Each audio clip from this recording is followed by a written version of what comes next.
Hey Changemaker! Welcome to Learning for Good, the only podcast that teaches nonprofit leaders how to leverage training to drive performance, improve capacity, and fuel their mission impact. Do you ever feel like your nonprofit is growing, but your people just aren't keeping up? Or like you're fixing the same problems over and over?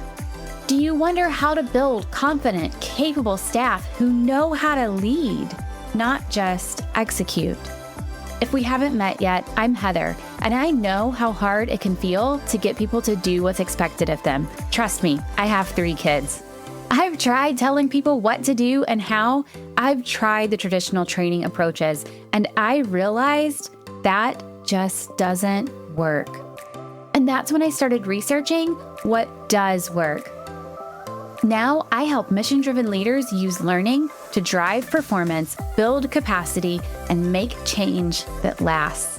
And I'm sharing it all on this podcast. So block your calendar, turn off your Teams or Slack chat, and let's dive in. It's Learning for Good. We have to stop being reactive.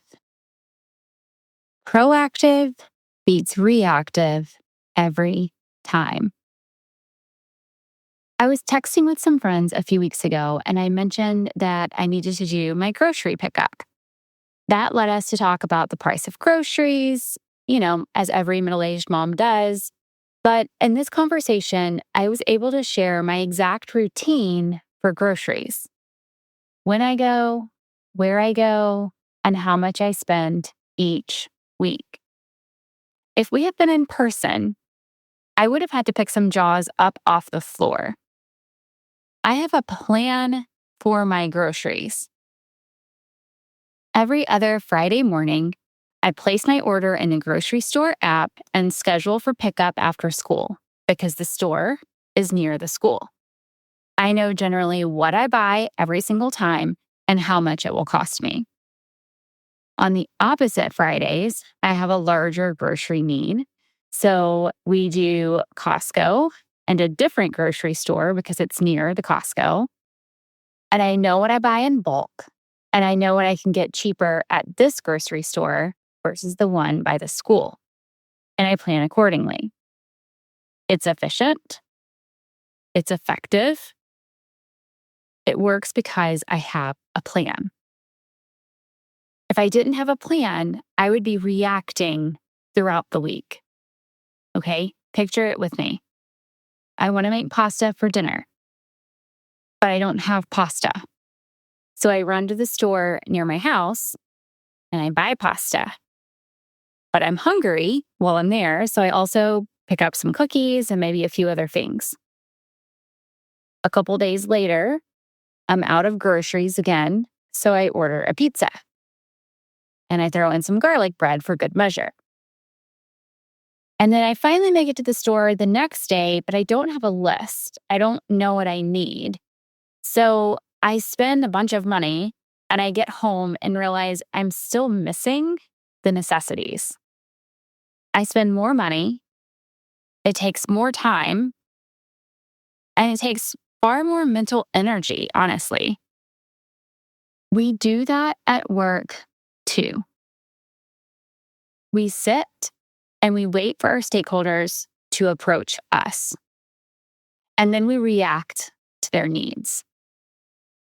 But what would happen if we shift from reactive to proactive? What if we go to them? What if we drive the learning strategy? It could prevent overwhelm and position us as strategic partners. And that's what I want us to explore today. Let's dive in. It's Learning for Good.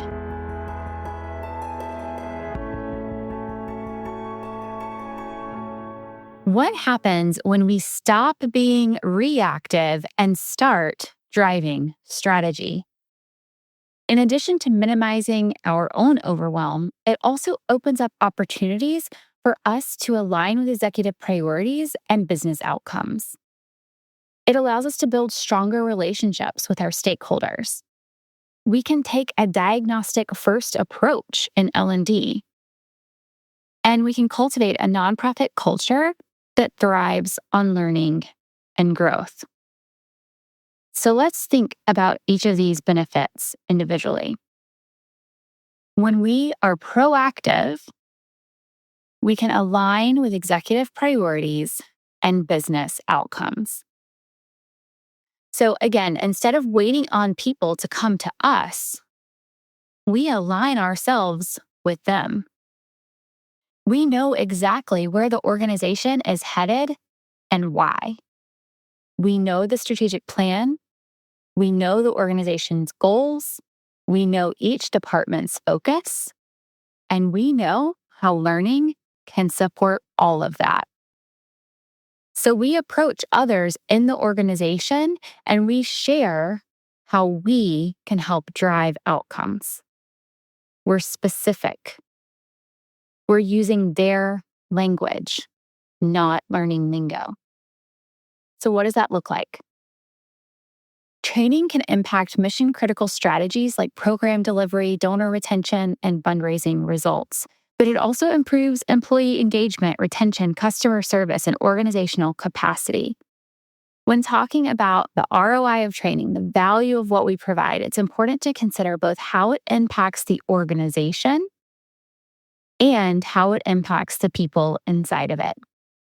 And then we need to talk in terms of what the other person cares about. So the HR person, they care about retention. They don't care about training.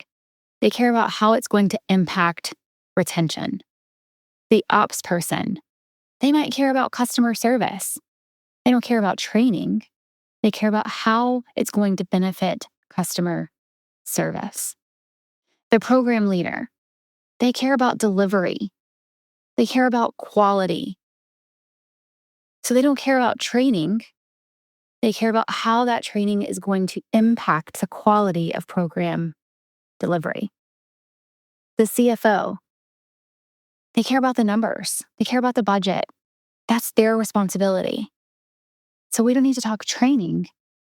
We need to talk about what training can do for them. Use their language.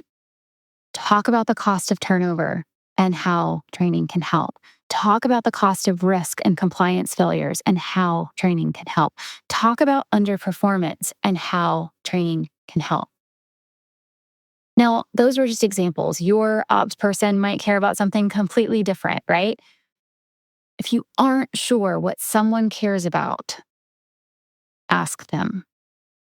And as you do this, kind of position your own identity, kind of base your own confidence in the fact that people are important.